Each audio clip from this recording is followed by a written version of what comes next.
નકલી શેમ્પુ સુરતના કામરેજમાં અસલીના નામે વેચાતું નકલી શેમ્પુ પકડાયું છે। નવાગામ નજીક કારખાનામાં બનતું હતું આ નકલી શેમ્પુ।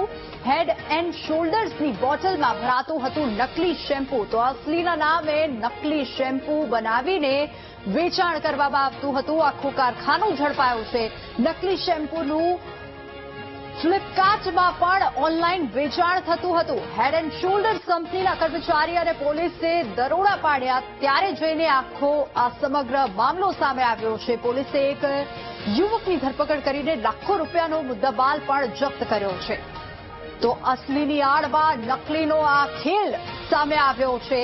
હેડ એન્ડ શોલ્ડર્સ નામના શેમ્પુ ની આડમાં એ કારખાનું ઝડપાયું છે। હેડ એન્ડ શોલ્ડર્સ નામના શેમ્પુ ની બોટલમાં તેઓ નકલી શેમ્પુ બનાવીને વેચતા હતા। આખું કારખાનું ઝડપાયું છે। હેડ એન્ડ શોલ્ડર્સ તરફથી આ રેડ પાડવામાં આવી ત્યારે આ સમગ્ર ઘટનાનો ખુલાસો થયો છે।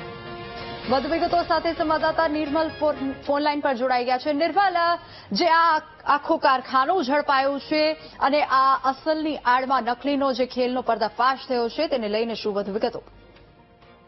ચોક્કસથી કે કામરેજ પોલીસને બાતમી મળી હતી કે નવાગામ વિસ્તારમાં જે એક ઇન્ડસ્ટ્રી આવેલી છે ત્યાં ડુપ્લિકેટ જે પ્રોડક્ટ બનાવવાનું કામ ચાલી રહ્યું છે, જેના આધારે પોલીસે રેડ કરી હતી અને ત્યાં હલકી ગુણવત્તાવાળો ટેમ્પો બનાવીને તેમના હેન્ડ એન્ડ શોલ્ડરના બ્રાન્ડના નકલી સ્ટીકરો લગાવીને વેચવામાં આવતું હતું। આ નકલી શેમ્પુ જે ઓનલાઈન હોય છે, ફ્લિપકાર્ટ કે ઈ કોમર્સ સાઇટ જેવી હતી તેના પર આ વેચવામાં આવતું હતું। ત્યારે પોલીસે હાલ તો જે